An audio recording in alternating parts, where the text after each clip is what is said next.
Hello guys, today we're going to be working on your lesson for math.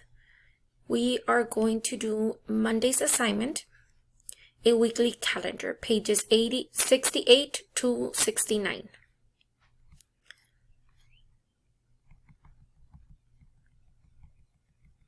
Let's get started. And let me help you read the assignment. A weekly calendar.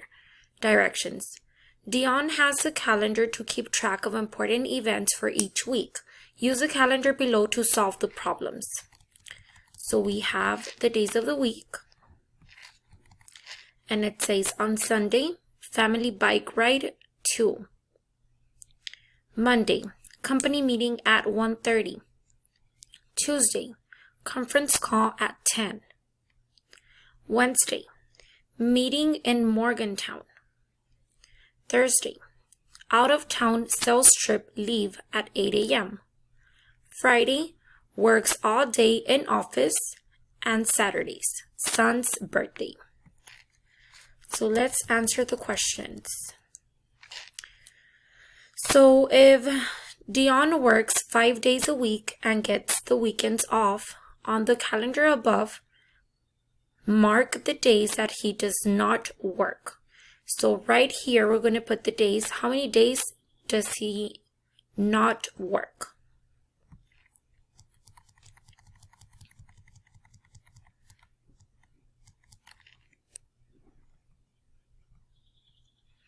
Okay, next question.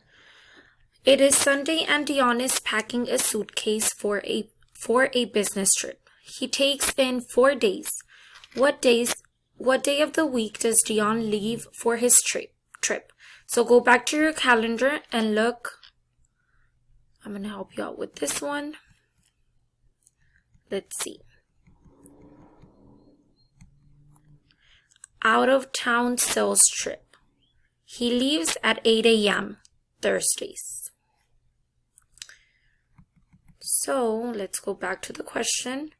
And this would be letter B.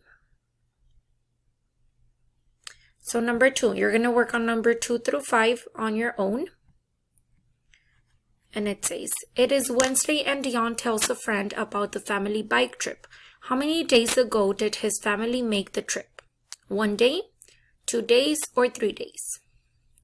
So go ahead and mark your answer. Number 3, what day of the week did Dion make a conference call? So go back to your calendar and check. Was it on Monday, Tuesday, or Wednesday? Number 5. What happens on the 7th day of the week? A family bike ride, Dion returns from a trip, or a birthday? Number 5. How many days did Dion's out of trip last? 1 day, 2 days, or 3 days? And your challenge question. If Dion works 5 days a week, about how many days does he work in 1 month? So remember, a month has 30 days. So does he work 10 days, 20 days, or 30 days? Go back to your calendar, and you can use the calendar for your assignments as well to count the days.